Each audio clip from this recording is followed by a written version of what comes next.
The Texas prairie fire of 1882 consumed everything in its path with the unstoppable fury of nature unleashed.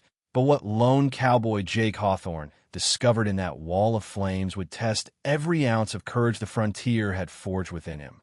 A Comanche infant, abandoned in the chaos of a burning camp, lay crying beneath collapsed timber while smoke and fire closed in from all directions.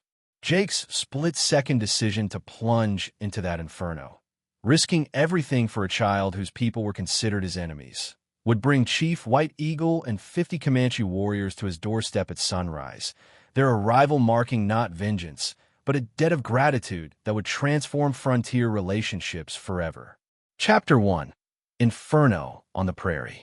The September drought of 1882 had transformed the Texas plains into a tinderbox, waiting for the smallest spark to unleash devastation across thousands of acres of brittle grassland. Jake Hawthorne watched the western horizon turn orange against the afternoon sky, recognizing immediately that this was no sunset but the deadly glow of a prairie fire moving eastward with terrifying speed. At 35, he had witnessed enough frontier disasters to understand that such conflagrations could travel faster than a galloping horse, consuming everything in their path with indiscriminate hunger. His cattle were secure in the eastern pastures, protected by the natural firebreak of Willow Creek, but Jake's conscience wouldn't let him ignore the possibility of human settlements in the fire's path. The smoke column rising into the cloudless sky suggested the blaze had already consumed significant territory, its dark plume visible for miles across the flat landscape. Years of frontier survival had taught him that prairie fires showed no mercy to anything caught in their advance, destroying established homesteads and temporary camps with equal ferocity. Jake saddled his most reliable mount, a sure-footed Mustang named Dusty, who had proven himself in dangerous situations before, and rode toward the smoke despite every survival instinct warning against such recklessness. The acrid smell grew stronger with each mile, while ash began falling like gray snow across the drought-stricken landscape. The temperature rose noticeably as he approached the fire line, waves of heat distorting the air into shimmering mirages that made distance difficult to judge. Through the smoke haze, Jake spotted the remnants of a Comanche camp, their buffalo hide shelters already consumed by flames that leaped between structures with explosive force. The inhabitants had clearly fled in panic, leaving behind possessions that normally would never be abandoned: decorated shields, ceremonial items, and cooking implements scattered across the burning ground. Most frontier cowboys would have turned back immediately upon recognizing a Native American encampment, but something made Jake pause at the devastation before him. A sound pierced through the roar of flames, the unmistakable cry of an infant coming from a partially collapsed shelter near the camp center. Without conscious thought, Jake dismounted and plunged into the smoke-filled chaos, his bandana pulled over his nose and mouth, providing minimal protection against the searing air.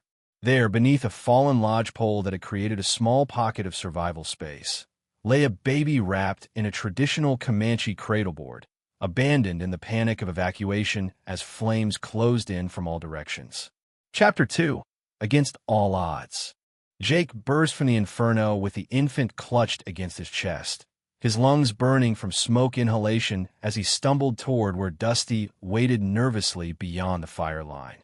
The baby's cries had weakened to whimpers, a dangerous sign that smoke damage threatened the child's survival even after escape from immediate flames. The cradleboard's leather bindings had protected the infant from direct burns, but angry red marks across exposed skin revealed where falling embers had found their mark during those terrifying moments of abandonment. The ride back to Jake's ranch became a desperate race against time as the infant's breathing grew increasingly labored, each shallow gasp a struggle against the lungs filled with prairie smoke. Jake cradled the child with one arm, while guiding Dusty through familiar paths that now seemed endless in their distance from help. His own vision blurred from smoke exposure, forcing him to trust his horse's instincts to navigate the 12 miles that separated them from the medical supplies stored in his cabin. Upon reaching his ranch, Jake drew upon every fragment of medical knowledge acquired during 15 years of frontier survival, including remedies learned from Mexican vaqueros who had dealt with fire injuries common to their profession. He prepared a steam tent using boiled water mixed with pine needles, a treatment that helped clear smoke from damaged airways while soothing inflamed tissue. The baby's labored breathing gradually steadied as medicinal vapors worked their healing magic, though the child remained dangerously weak from the traumatic ordeal. The infant's burns required delicate attention, using a salve made from aloe plants Jake cultivated specifically for treating his own occasional injuries. He carefully cleaned each wound with boiled water cooled to safe temperatures, his weathered hands surprisingly gentle as they tended to skins so delicate it seemed almost translucent in the lamplight. The child was perhaps 6 months old, with distinctive features that marked Comanche heritage. High cheekbones, dark hair already showing thickness, and eyes that, when briefly open, revealed deep brown coloring. Through that first critical night, Jake maintained constant vigil beside the makeshift cradle he had fashioned from a produce crate lined with his softest blankets. Every few hours, he carefully dripped goat's milk into the baby's mouth using a clean cloth, understanding that dehydration posed as great a threat as the smoke damage itself. His neighbor's milk goat had proven invaluable for raising orphan calves, and now that same nourishment might save a human child whose survival grew more probable with each passing hour. By the third day, when the infant's eyes finally opened fully and stayed alert, Jake noticed intricate beadwork on the cradle board that suggested this child held special significance within Comanche society. The decorative patterns included symbols of leadership and spiritual power that even Jake's limited knowledge of native customs recognized as marks of high status. Chapter 3: The Lost Band. Chief White Eagle surveyed the devastation that stretched across the blackened prairie where his band's temporary hunting camp had stood just 3 days earlier, his weathered face revealing nothing of the anguish that gripped his warrior's heart. The prairie fire had struck with such sudden ferocity that his people had scattered in multiple directions, their organized evacuation plans shattered by walls of flame that had seemed to appear from every compass point simultaneously. At 62 winters, he had led his band through cavalry attacks, harsh winters, and territorial disputes, but nothing had prepared him for the chaos of nature's fury unleashed across the drought-stricken plains. The survivors had gradually reassembled at their predetermined emergency gathering point near Crystal Springs, though several families remained unaccounted for in the confusion that followed the fire's assault. Most devastating was the absence of his grandson, the 6-month-old child who represented the continuation of his bloodline and the future leadership of their diminishing band. The baby's mother had perished from fever just weeks earlier, leaving the infant in the care of his aunt, who now wept inconsolably while describing how the child's cradleboard had been lost during the terrified flight from advancing flames. Walking among the charred remnants of their camp, Chief White Eagle's trained eyes read stories in the ash-covered ground that others might miss entirely. Tracks preserved in the baked earth revealed where his people had fled, their footprints creating a map of panic and survival that led in various directions away from the fire's initial advance. But one set of tracks drew his particular attention: boot print from a shod horse, the distinctive marks of iron horseshoes that no Comanche mount would carry, leading directly toward where the infant's shelter had stood. The medicine man, Singing Hawk, had experienced powerful visions during the first night after the fire, dreams that showed an unlikely savior carrying the chief's grandson through walls of flame. The spiritual leader's prophecies had guided the band through countless challenges, his connection to the spirit world providing wisdom that transcended ordinary understanding. His assertion that the child lived, protected by someone unexpected, gave Chief White Eagle hope despite the seemingly impossible odds of an infant surviving such devastation. Following the horseshoe tracks eastward required entering territory controlled by Texas settlers who viewed Comanche presence as inherently threatening, regardless of peaceful intentions. The trail led steadily toward the ranching settlements along Willow Creek, where relationships between natives and settlers remained tense despite recent federal treaties. Chief White Eagle understood that approaching any ranch with 50 warriors could trigger violent misunderstandings. Yet honor demanded he recover his grandson and acknowledge whatever debt might exist toward anyone brave enough to save a Comanche child from certain death. Chapter 4. Dawn's Revelation. The pre-dawn hours of the fourth day brought an unnatural stillness to Jake's ranch that made his old hound, Blue, emit low warning growls from his position on the cabin porch. Jake awakened instantly, his frontier instincts recognizing danger in the dog's unusual behavior and the complete absence of normal night sounds from the surrounding prairie. Peering through his window into the gray twilight that preceded sunrise, his blood chilled at the sight that materialized through the morning mist. Comanche warriors positioned in a perfect semicircle around his property, their painted ponies standing motionless as statues while their riders watched his cabin with unwavering focus. 50 warriors had somehow surrounded his ranch without triggering any of his usual warning systems, their approach so stealthy that even his vigilant dog had only detected them after they had completed their positioning. Jake understood that such discipline indicated either an impending attack or something far more ceremonial, though his racing heart couldn't quite distinguish between the two possibilities. The baby sleeping peacefully in the makeshift cradle seemed oblivious to the danger that pressed against the thin walls of the frontier cabin.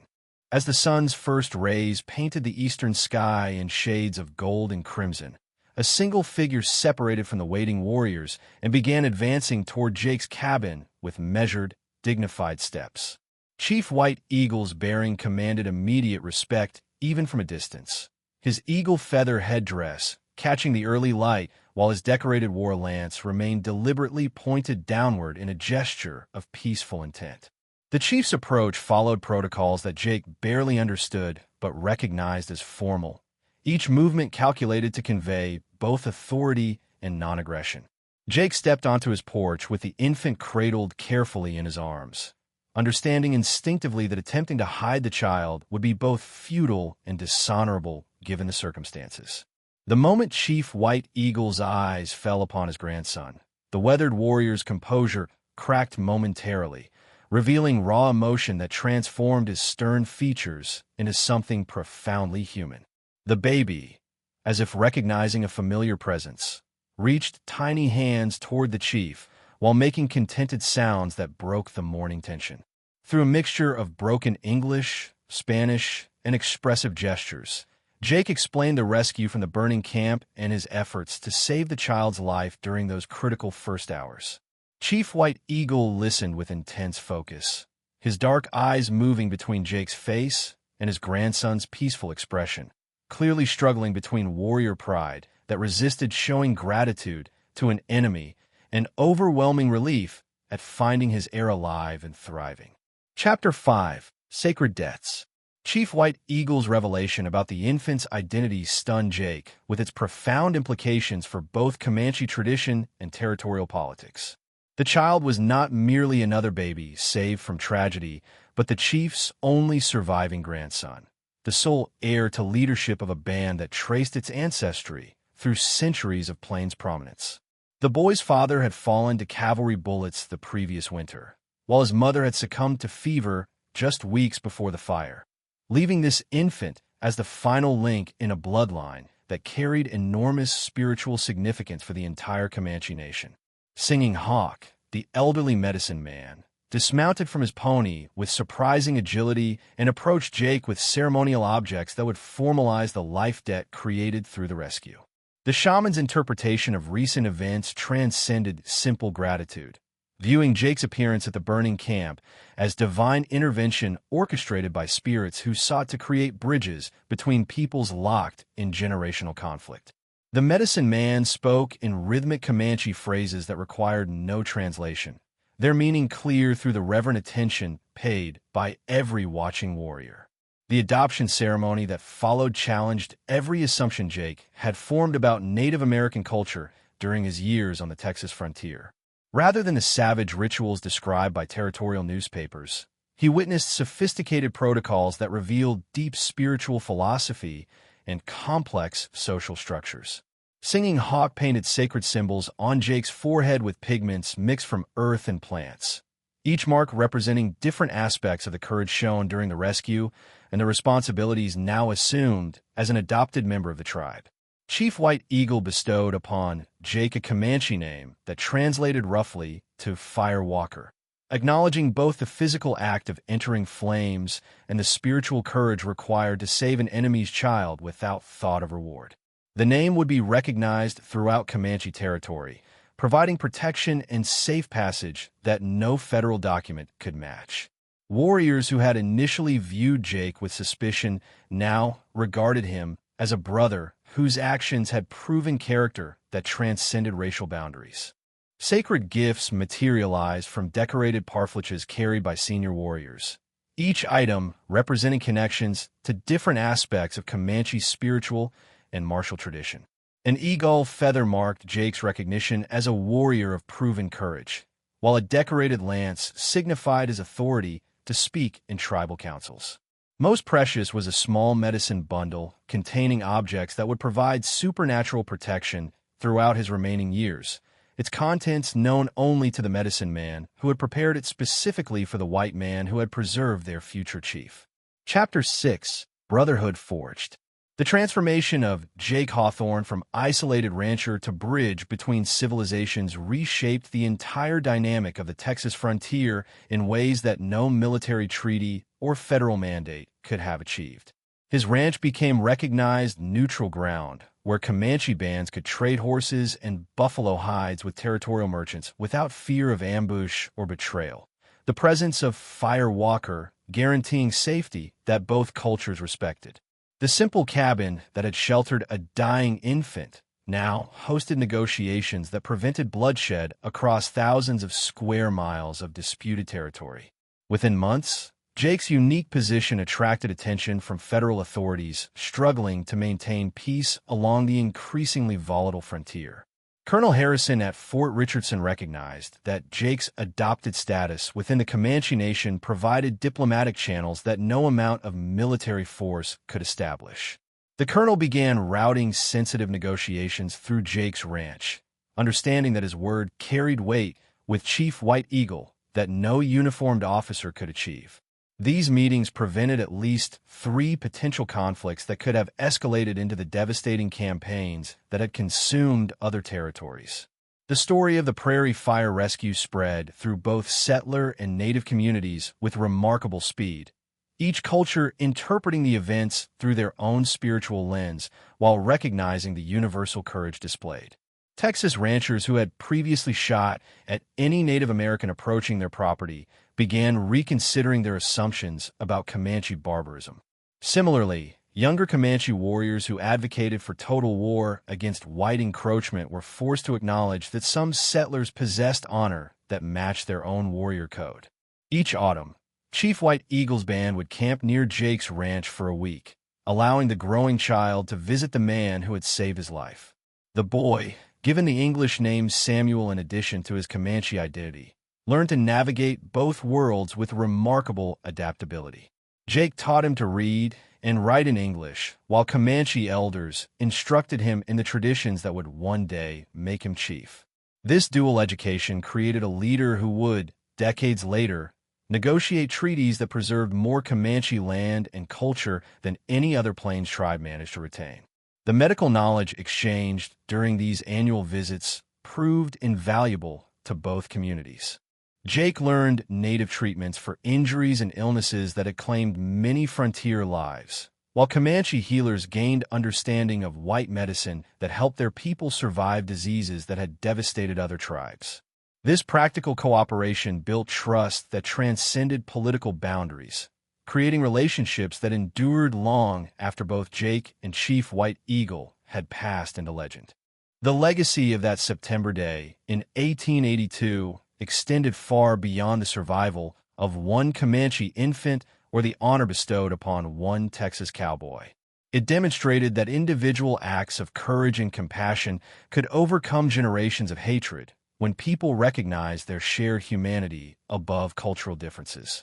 Jake's gravestone, erected by both white settlers and Comanche warriors, bears inscriptions in both languages celebrating the Fire Walker, who proved that the greatest strength came not from weapons or wealth, but from the willingness to risk everything for those whom society declared enemies. Jake's incredible story proves that true courage means risking everything for those society calls enemies. Hit subscribe for more legendary frontier tales and comment below. Would you have run into those flames?